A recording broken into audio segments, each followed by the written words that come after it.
Welcome back to the Deep Dive. This is where we take all the noise, all the sources, and just boil it down to what you actually need to know. And today, you asked us to look into one of the most high-energy, high-stakes topics in anime right now. We've been through everything, rumors, official announcements, you name it. We absolutely have, and for this deep dive, we've focused on the latest intelligence. We're talking official source material, key manga details, and most importantly, the new info that dropped at Jump Festa 2026 about Dan. Right. And if you know this series, you know it's built on, well, accelerating chaos. And according to what we've seen, that chaos is about to hit a whole new scale. So our mission today is pretty sharp, pretty focused. Yeah. We want to pull out the vital info you need on the upcoming Kaiju Chaos arc. We'll touch on the series foundations, the characters, the powerhouse studio behind it all. And we're not going to bury the lead. The top headline, the thing you can walk away with right now, is this. Season 3 of Dan is coming in 2027. And it is officially bringing massive city-wrecking kaiju into the mix. Plus, we can all relax because Science SARU is confirmed to be handling the animation. Okay, Science SARU doing kaiju, that's genuinely electric news. But I think for anyone who follows animation, the question isn't just that they're doing it, it's why they are the absolute perfect studio for this. That's the core of it, isn't it? Science SARU is all about that super kinetic, fluid, almost exaggerated animation style. I mean, think of the pure energy in Devilman Crybaby. Or the imagination in Aizuken. Exactly. So you apply that to giant monster fights. You're not going to get these like slow, clunky battles. You're promised these reality-bending, physics-defying combat scenes. It just fits the show's absurdity perfectly. Okay, let's unpack this from the very beginning, because if you're trying to catch up before this all drops, you really need to understand the core premise. Yeah, the foundation is crucial. The original manga by Yukinobu Tatsu, it just burst onto the scene back in April 2021 on Shonen Jump Plus. And it really stood out immediately. It did. And our sources confirm it's far from over. We're talking 21 volumes and counting. Wow. Yeah. And VIZ Media has the English release, so it's all there for you to read.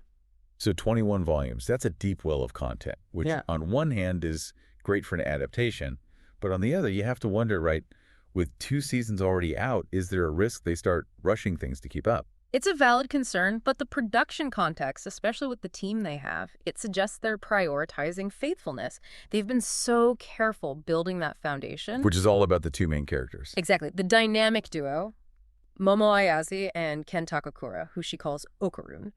Their whole conflict, it's not just a gimmick, it is the engine for the entire story. It's such a well-designed conflict, too, based on these 2 completely separate, intense belief systems. So you have Momo. She's this spirited high schooler, comes from a line of mediums, and because of that, she is 100% convinced that ghosts are real.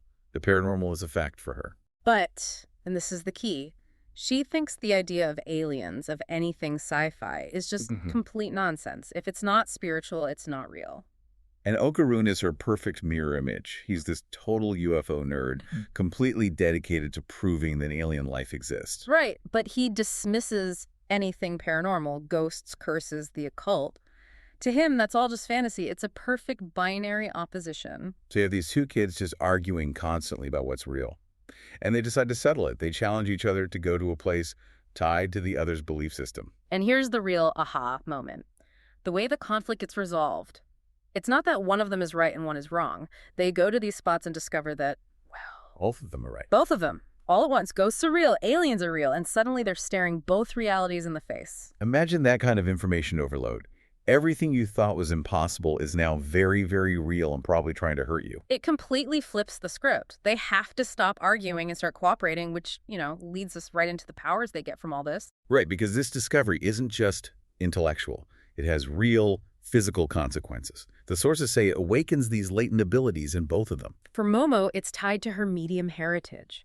She starts to unleash these spiritual powers, lets her connect with and fight supernatural things. It's ancestral, intrinsic. Meanwhile, Okarun, who is looking for aliens, gets a very different kind of close encounter. He doesn't get a ray gun, he gets cursed. A terrifying curse, yeah. It's not sci-fi at all. It's this primal occult thing that gives him monstrous strength. And that's what lets this series do something so unique. It's not just blending genres, it's smashing them together. You've got high school life, but then you have high-tech aliens fighting folkloric Japanese spirits. It's a beautiful mess. It really is.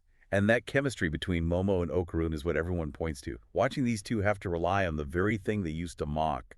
It's just great. And we have to mention the plot twists. The sources constantly bring up how mind-bending they are. Once you accept ghosts and aliens exist, the story just keeps playing with the rules, keeping you totally off balance. Which only works if the adaptation is top-notch. And that brings us to the production crew. You need to know who is making sure this all looks as good as it sounds. Oh, absolutely. This is not a B-team project. The sources confirm some serious talent. Season 2 had directors Fuga Yamashiro and Abel Gongora, and they're both known for bringing that frantic, dynamic energy. But the real anchor, for me at least, is the writer, Hiroshi Seiko. Yes. For anyone listening, if you connect Seiko to his other work, you'll get it immediately. He's the guy they bring in for the huge, complex manga adaptations. Right. Think about the massive scale of Attack on Titan, or the sheer narrative speed of Jujutsu Kaisen. That's him. His name on this means it's in very, very safe hands. You've also got Naoki Onda on character designs, keeping the art consistent between the normal high school stuff and the, bizarre monster designs. And the music? Kensuke Ushio. His scores are so unique, often really electronic and atmospheric. It adds this whole layer of tension. So just to give you the timeline so far, the first season was pretty recent. It aired from October to December 2024. Then Season 2 was hot on its heels, July to September of 2025. So they established this pattern of high-quality, pretty fast releases. It makes the 2027 date for Season 3 feel just right, like they're taking the time they need. And if you want to get caught up before all this happens, it's easy. Both seasons are streaming on Crunchyroll. The show is primed and ready for this next big step. Which brings us to the future. Here's where it gets really interesting. All the intelligence from Jump Festa 2026 points to the story moving beyond, localized fights. Right. It's not just about a haunted tunnel or a single UFO anymore. So what happens when those special disturbances are replaced by threats you measure in city blocks? And that is the absolute key takeaway. Season 3 is set to unleash kaiju. And this isn't just about making the monsters bigger, it's a fundamental shift in the nature of the threat. The teaser visual they showed. It wasn't just a big lizard, was it? Not at all. It hinted at something closer to cosmic horror. It kept that weird ambiguity. Is it spiritual? Is it extraterrestrial? But just blew it up to a colossal scale. So the stakes are no longer personal. We're moving into full-on urban defense.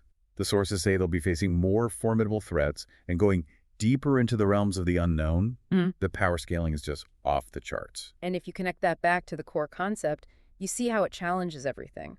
That blur between ghosts and aliens is now being applied to these gargantuan, world-ending entities. Is a kaiju a giant, ancient Earth spirit, or is it a piece of alien bioweaponry? And the show won't tell you. Of course not. That's the whole point. It ratchets up the chaos. And this is where that Science SARU confirmation really clicks into place. You need their kind of visual creativity to make that sense of scale feel truly terrifying and not just big. It's going to be a wild ride. It's a necessary evolution for a story that's all about one-upping itself. Absolutely. So what does this all mean for you, listening, wanting to walk away with just the essential knowledge? It means you should probably prioritize catching up before that 2027 premiere. The focus is shifting, and it's shifting hard to kaiju.